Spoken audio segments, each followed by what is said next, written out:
திரு ராதாகிருஷ்ணன், எப்படி பார்க்கறீங்க? இரு தலைவர்கள் வேறு ஸ்டாண்ட்ல எப்பவுமே பேசின விஷயங்களை தான் பேசியிருக்காங்க அப்படின்னாலுமே இது என்ன மாதிரியான தாக்கத்தை ஏற்படுத்தக்கூடும் தேர்தல்ல?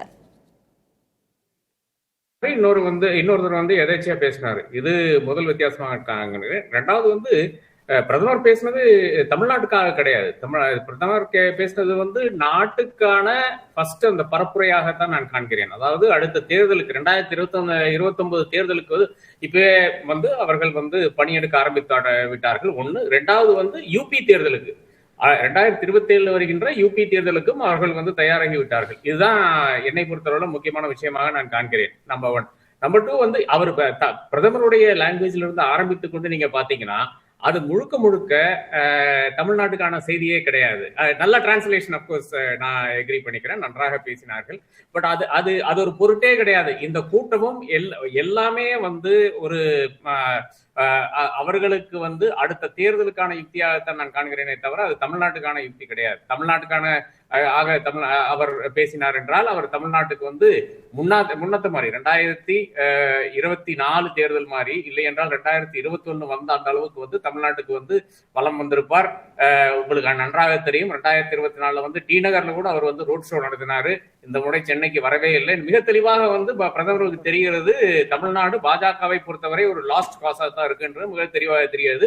அவர்கள் பிரதமர் யூசுவலாக டிஃபீட் அக்செப்ட் பண்ண மாட்டார். அவர் ஒரு தேர்தல் முடியும் வரை அந்த கட்சியிலே அவர்களுடைய கட்சி இல்லைனா அவர் தோல்வி சம்மதிக்கவே மாட்டார். இந்த முறை தோல்வி சம்மதித்திருக்கிறார். அதனாலதான் அந்தந்த பாக்கெட்ல எங்கே பிரச்சனை வருகிறதோ அந்த பாக்கெட்ல போய் இருக்க வேண்டிய ஒரு கட்டாய சூழ்நிலை அவருக்கு நிறைவேறுது. அந்த இடத்துக்கு மட்டும் செல்கிறார். நான் இதை விளக்கிடுறேன்.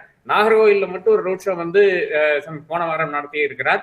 நாகர்கோயில்ல காந்தி தோக்கறதுக்கான அந்த வாய்ப்பு இருக்கிறதாக அவர் காண்கிறார். அங்க போய் அதை சரி செய்கிறார். என்னை பொறுத்தளவு காந்தி தோக்கறதுக்கான வாய்ப்பு கிடையாது. அது திமுக பெரும் ஒரு தவறு செய்திருக்கிறது. ஆஸ்டினை கொண்டாய் நாகர்கோயில் நிறுத்திட்டு அந்த நாகர்கோவில் மேயரை கொண்டு போயிட்டு கன்னியாகுமரி நேரத்துல இதை விட பெரிய ஒரு அர்த்தம் கட்ட ஒரு விஷயமே கிடையாது என்று நான் கருதுகிறேன். ஆஸ்டினுக்கு நாகர்கோவில் ஜெயிக்க முடியாது என்பது அனைவருக்கும் தெரிஞ்ச விஷயம், எனக்கும் தெரிகிறது. என்னை ஜெயித்து வந்தால் வேணா நான் இதோட என்னுடைய இந்த பேச்சை வாபஸ் வாங்கிக்கிறேன், மன்னிப்பு கேட்டுக்கிறேன். அதே மாதிரி கோயம்புத்தூர்லயும் நம்மளுடைய செந்தில் பாலாஜியினால் வருகின்ற தாக்கம், செந்தில் பாலாஜி எந்த அளவுக்கு வேலை செய்து கொண்டிருக்கிறார் என்பது நானும் ராமசாமி மையப்பனும் கோயம்புத்தூர் சமீபத்தில் போன வாரம் அங்கதான் இருந்தோம். அங்கிருந்து வரும்போது பேசிக்கொண்டே வந்தோம். என்ன செய்து கொண்டிருக்கிறார் என்றது நாம் வெளிப்படையாக பேச முடியாத ஒரு சூழ்நிலை இருக்கிறது. அதனால பேசவில்லை. ஆனால் கோயம்புத்தூர் சவுத்ல ஒரு ஜெயிக்கக்கூடிய வாய்ப்பு இருக்கிறது. கோயம்புத்தூர் நார்த்ல கூட வானதி சீனிவாசன் இன்றைக்கு கூட ட்ரையலிங்காகத்தான் இருக்கிறார். அதை தெரிந்த பிரதமர் தான் மறுபடியும் கொண்டு அங்கே அந்த வெஸ்ட்ல இருந்து சில சீட்டுகள் போய்விடுமோ என்ற அந்த ஐயம் அந்த கூட்டணிக்கு இருக்கிறது. அது நடந்து விட்டால் நிச்சயமாக அது அதிமுக கூட்டணிக்கு மட்டும் கிடையாது, பாஜகவுக்கும் பெரும் ஒரு பின்னடைவு இருக்கும். ஏனென்றால் 5 சீட்டுகள் வெஸ்டர்ன் ரீஜன்ல பாஜக போட்டி இட்டுக் கொண்டிருக்கிறது. கோயம்புத்தூர்ல அவர்களுக்கு ஜெயிக்க வேண்டிய ஒரு கட்டாயம் இருக்கிறது. ஏனென்றால் கோயம்புத்தூர்ல அவர்களுக்கு நல்ல ஒரு பேஸ் இருக்கிறது.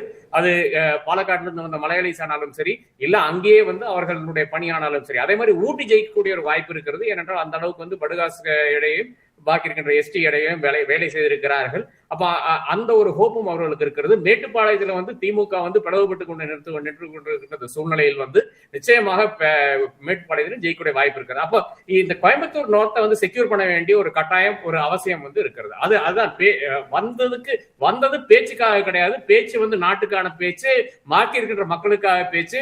ஆனால் இந்த உள்ளுக்குள்ளாக நடக்கின்ற இந்த பாக்கி இருக்கின்ற டிஸ்கஷன்ல தான் பிரதமருடைய அந்த கான்சென்ட்ரேஷன் இருக்கும். ராகுல் காந்தி அப்படி கிடையாது.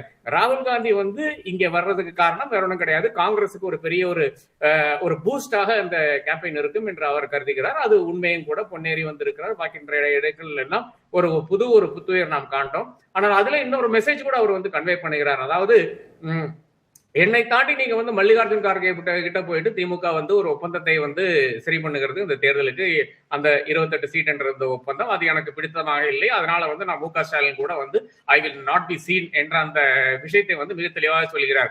இது முதல்வர் அங்க இருக்கிறாரு, இங்க இருக்கிறாரு, இவர் இது கோஆர்டினேட் பண்ண முடியவில்லை என்றது இது சொல்றதெல்லாம் அர்த்தமே கிடையாது. இவர்கள் நினைத்தால் கோஆர்டினேட் இல்ல. அங்கதான் ஒரு கேள்வி திரு ராதாகிருஷ்ணன், எப்படியும் அவர் நேரடியாக ஒரே மேடையில பங்கேற்கல, ஏன்னா அவங்களுக்கு ஷெட்யூல் இல்ல அப்படின்னு சொன்னாலுமே கூட இந்த மாதிரியாக ஒரே மேடையில பங்கேற்காதது, இவ்வளவு நாள் வராம தேர்தல் நெருக்கத்துல ஒரு நாள் வர்றது அப்படின்றது கிரவுண்ட்ல எதிரொலிக்குமா? நிச்சயமாக எதிர்ப்பு தான் இருக்கும். அது வந்து இது ஏற்கனவே திமுக காரன் வந்து கடுப்புல இருக்கான். அவர்கள் தான் சுமந்து கொண்டிருக்கிறார்கள். காங்கிரஸை வந்து சுமந்து கொண்டு போய் சேர்க்க வேண்டிய அந்த ஒரு கட்டாயம் வந்து திமுக காரர்கிட்ட தான் இருக்கிறது. அவர்கள் இன்னும் வந்து மோசமாகத்தான் வேலை செய்வார்கள் என்று நான் கருதுகிறேன்.